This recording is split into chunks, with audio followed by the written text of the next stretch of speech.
What is going on, guys? In today's video I will show you the top 10 best builds in New World Aeternum. Also, as I will cover a lot of builds, so not to spend too much time, for each setup I will give you a quick overview of its playstyle. Then as well I will explain the best skill tree setup, then what gear should you wear, then even how many attributes should you allocate for each stat and much more. And then at the end I will show you 725 gear score, and what perks should you get and much more. So then moving over to the first build, which is the bow and a musket. This setup is focused around dealing ranged DPS for both the PvE and PvP. The objective of the build primarily is to annoy and deal free damage to the enemies from long range. Our bow will offer ranged AoE damage and mobility, while the musket will bring strong single target pressure from a distance. You will want to swap between these two weapons, depending on what situation will call for. However, as long as the enemy never gets too close to you, you will be dealing insane amount of damage. So let's take a look at the build. For the gear choice, we will go with the light armor, as this will give us maximum damage and 2 really good dodge rolls. Since this build always wants to be at max range, so we are mainly concerned with damage over survivability. Next we have the attributes, and we want to get 25 strength, 350 dexterity, around 150 to 200 intelligence, and 100 constitution. Some players prefer to go even more extreme and don't spend any points in constitution, but my point of view is that you can deal damage if you are dead, so getting to 50 or even 100 constitution is definitely worth it. Next up we have the setup for the bow. This layout is more focused around dealing damage over time, and as I've mentioned, our objective is to deal as much damage as possible from a range. And then again, this is how it should look like for the musket. The principle is very similar, just musket will focus more on increasing the single target damage over time. If you are interested in the best gear, perks, consumables and everything else, then keep watching until the end of the video. So overall, if you are looking for one of the highest DPS builds in the game, then here it is. Then for the second build we have the fire staff and the rapier. The setup excels at close quarter fighting and uses its extreme mobility to attack and escape. The rapier is built to hit super hard with its specs, giving it enough damage to kill even the most tanky healers or very strong bosses, while the fire staff provides decent ranged offensive options that can do good damage thanks to the high critical rate, while also providing excellent utility with its gap closers. Overall, this setup has the best stamina sustain you could get, making it excellent for a lot of dodging, especially when you're outnumbered in PvP or in a hard expedition. So let's take a look at the build. For our gear choice we have 2 options, so either way the light or medium armor. Both are good choices, it just depends if you're willing to sacrifice survivability for more damage. I personally prefer to go with medium option. Next we have the attributes, and we want to get 25 strength, 300 dexterity, from 300 to 350 intelligence, and 25 focus for that cooldown reduction. As I'm using medium armor, so that is the place where I get my survivability from. However, you can even decide to go full light armor with 0 constitution, or perhaps medium armor with 50 to 100 constitution, and in that case you would sacrifice about 5 to 10% damage. Next up we have our setup for the fire staff. This skill tree is made around AoE damage, and increasing as much burning DPS as possible. And then again taking a look at the rapier, and this is how it should look like. So we mainly focus on quick hits, and as we are already squishy, so having 2 strong defensive skills will come in very handy. If you are interested in the best gear, perks, consumables and everything else, then keep watching until the end of the video. Overall, if you want a very strong PvP build, then this is it. Then for the third build we have the Greatsword and the Great Axe. This setup is very powerful melee bruiser that primarily is intended for destroying any target that crosses your path.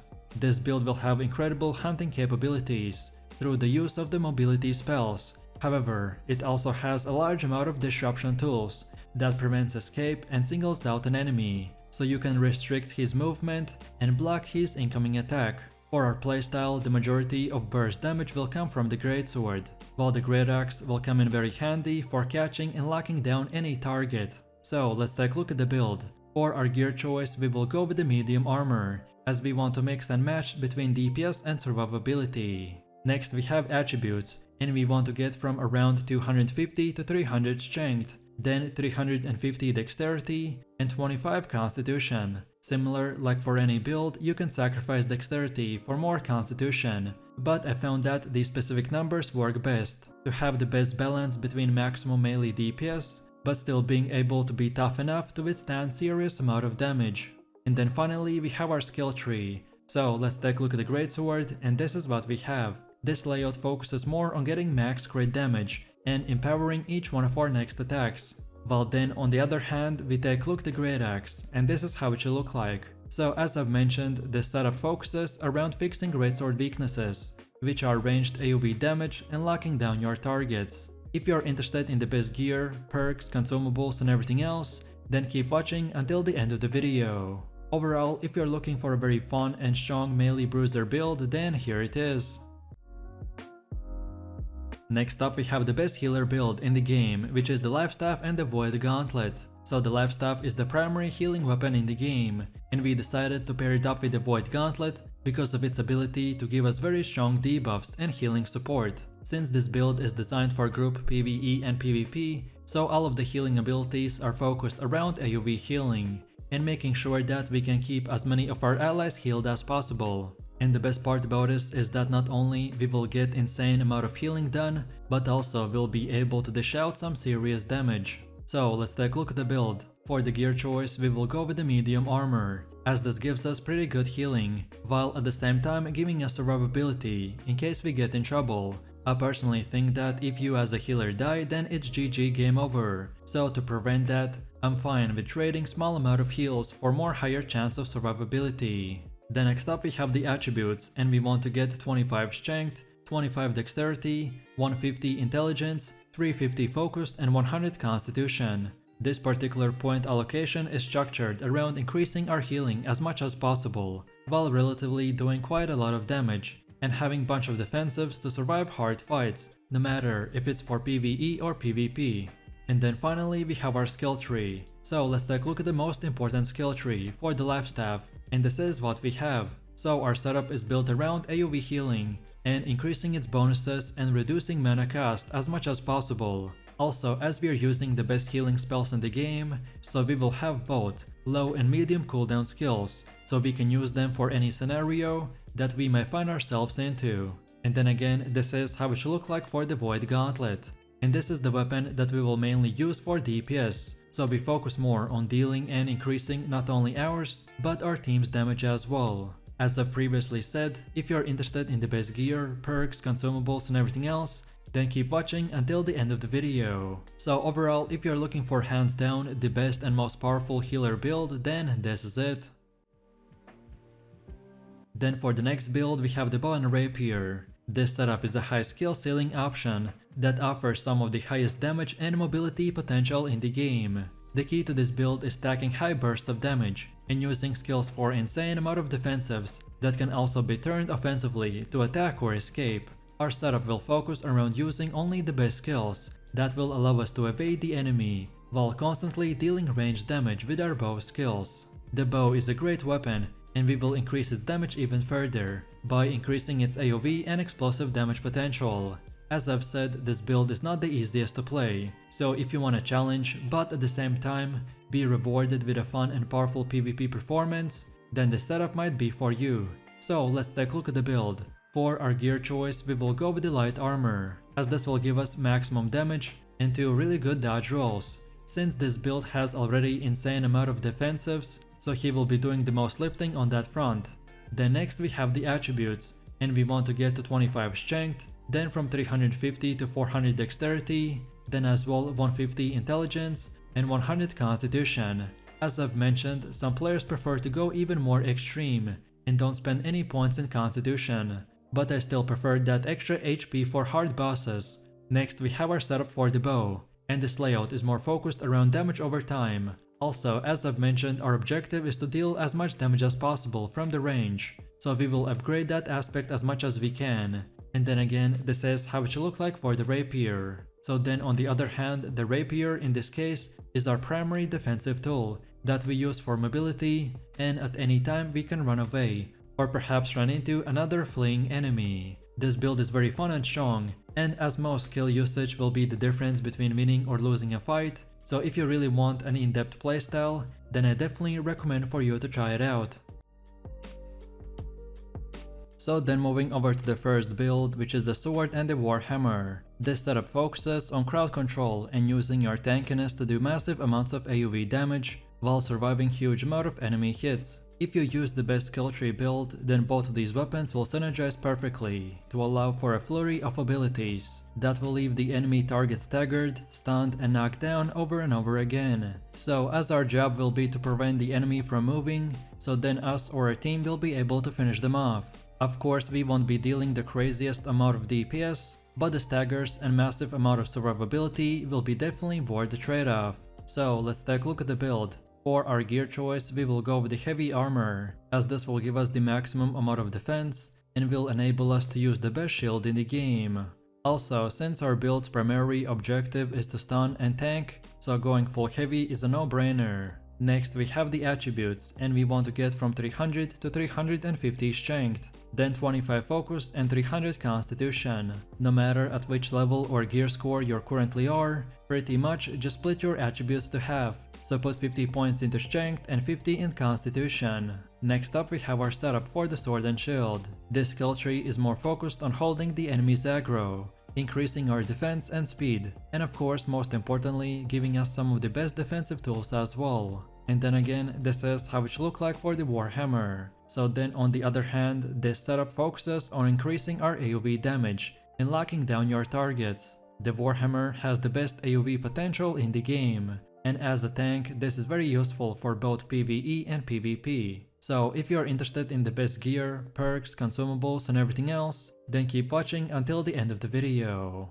Overall, if you are looking for one of the best and most fun tank builds, then here it is. Next up we have the Musket and Void Gauntlet. This setup's main focus is on melting down enemies with a lot of HP, as you will be doing crazy amount of damage, especially against bosses and heavy armor users. A lot of players really like this build because they can stay at range while doing incredible amount of burst damage, and if an enemy or a mob ever wants to reach you, then you will just melt them in few seconds. So let's take a look at the build. For our gear choice we will go with the light armor, as this will give us the maximum amount of damage, while also giving us 2 dodge rolls that we can use to catch or escape an enemy. As our main playstyle revolves around damage from range, so I definitely recommend to go with 1 medium armor and then the rest light equipment. Next we have the attributes, and we should get 350 dexterity, then 200 intelligence and 100 constitution. Since this build always wants to be at max range, so we are mainly concerned with damage over survivability. However, you can even go more extreme and sacrifice all of your constitution for even more DPS. I definitely don't recommend it, but it's an option as well. Then next up we have the skill tree, and this is how it should look like for the musket. These nodes and the overall layout is structured around increasing our damage over time, while also increasing our headshot and overall DPS by more than 2 times. And then again, this is how it should look like for the Void Gauntlet. This setup is made around removing and buffing the musket's weaknesses, which are locking down your target and armor penetration. So this is where the Void Gauntlet comes in very handy. If you are interested in the best gear, perks, consumables and everything else, then keep watching until the end of the video. Overall, if you are looking for amazingly fun and high DPS range build, then here you go. Next, let's take a look at another tank build, which is the sword with a spear. This setup has become very popular in the recent updates, as its playstyle is focused on being able to quickly initiate a fight on a single enemy, then put them into a crowd control combination, which then afterwards opens them up for a huge amount of damage opportunity. This build has an amazing survivability, and he can pretty much outrun just about any enemy. So let's take a look at the setup. For our weight we have 2 options, so go full heavy or maybe decide to go with medium armor, as this build has quite a lot of CC and mobility, so you're not required to go full tank. However, I personally recommend to go with the medium armor, as this build has 2 ways of playing it, so be a tank with a high CC or be a melee bruiser that is super annoying and can do huge amount of DPS. The latter option has higher risk but also higher DPS, and just overall in my opinion is more fun. Next we have the attributes, and we should get 350 strength, 250 dexterity, and 50 intelligence. But if you decide not to go all in on DPS, then you can sacrifice 100 dexterity for 100 constitution. Then next up we have the skill tree, and this is how it should look like for the sword and shield. This layout is focused around high bursts of DPS and survivability, while this is how it should look like for the spear. And this weapon's main focus is on crowd control and locking down the enemy as much as possible. So if you're looking for a super fun and CC oriented build, then here it is. Then for the next build we have the Hatchet with the warhammer. This setup focuses on high survivability and high AoV damage as well, as we are using the Hatchet with the berserker skill, so we can damage the enemies from a range while also surviving even the toughest bosses if we ever drop below 0 HP. If perhaps you want to be a half tank and half DPS, then this is the perfect setup for you. So for our weight we can again decide to go with the heavy or medium armor. For this setup I personally prefer to go with the full heavy, but as I've said, it is up to you. Next we have the attributes, and as we're going full tank, so we want to get about 300 strength, then 25 in dexterity, intelligence and focus, and then lastly the last 300 in constitution. And again, if you're not at the max level yet, then just simplify this by putting half points into strength and then the other half in constitution. Next, let's take a look at the skill tree. And this is how it should look like for the warhammer. So pretty similar like the previous bruiser build, as we're focusing on AoV DPS over armor penetration. And then again, this is how it should look like for the hatchet. So we mainly get the berserk skill and upgrade it, while also not forgetting about getting these two debuffs. If you are interested in the best gear, perks, consumables and everything else, then keep watching until the end of the video. And overall, if you want to use a very powerful tank build that pretty much never dies, then this is it. And then for the last and final one, we have the bow with the void gauntlet. This setup is great for dealing damage over time in big clumps, as most of our skills are built around AoV debuffs, stuns and interrupts. Also, as we are going to be using Void Gauntlet with the CC skills, so we will need to be relatively close to the enemy, which means not making ourselves very squishy. So then we can go in, lock down the target, then burst him down, and then come back and survive another day. So if this sounds fun, then let's take a look at the setup, and for the weight we want to use the light armor, as this will give us incredible amount of damage, while also giving us 2 dodge rolls, so we can quickly get in and out of fights. Then for the attributes we want to get 25 strength, then from 350 to 400 dexterity, then also 150 intelligence, and finally 100 constitution. As we are using the light armor, so to get some defenses, we for sure want to spend 100 constitution, just in case to be safe. Next, as far as the skill tree goes, this is how it should look like for the bow. So this is built around AoV damage and just burst DPS, so we can quickly melt down large groups of enemies. And then on the other hand, this is how it should look like for the Void Gauntlet. And this is built around increasing your damage and locking down any target that crosses your path. Just of course remember that you have almost 0 defenses, so using 2 dodge rolls and positioning your character will be quite crucial for your success. And then for the last and final part, let's take a look at the best gear, buffs and consumables that pretty much all builds could use. And remember that this is just an example. So as far as armor goes, of course slowly but surely, you want to get to 275 gear score. And no matter if you choose medium or light armor, always use the Abyssal / War Gem on your gear. And you can try to get some of these perks like the Keen, / Condition and Refreshing. Then as far as your weapon goes, use Opal or Augmentation Gems to convert damage to your highest attribute. But only do this if your second weapon doesn't support your main one. So for example, when you pair Musket with the Ice Gauntlet, the Musket doesn't utilize the intelligence, so then you want to use the Intelligence Converter gem to do more damage based on intelligence. Then next up, let's go over to the consumables, and you want to use the healing potions, regen potions and also mana potions, if for example you're a healer and constantly running out of it. And then lastly, for everyone, you should use any type of food that boosts your attributes even higher. Remember that this is only for 30 minutes, so you need to constantly eat more to keep up the bonuses. And then lastly, don't also forget about using honing stones to get easy from 5 to 10% damage increase. And again, you need to keep reapplying it once in a while, as it also has a timer. And that's about it. So if you enjoyed this video, click like, subscribe and comment. If you are interested in more content, then check out my channel and I will see you in the next one. So take it easy, peace.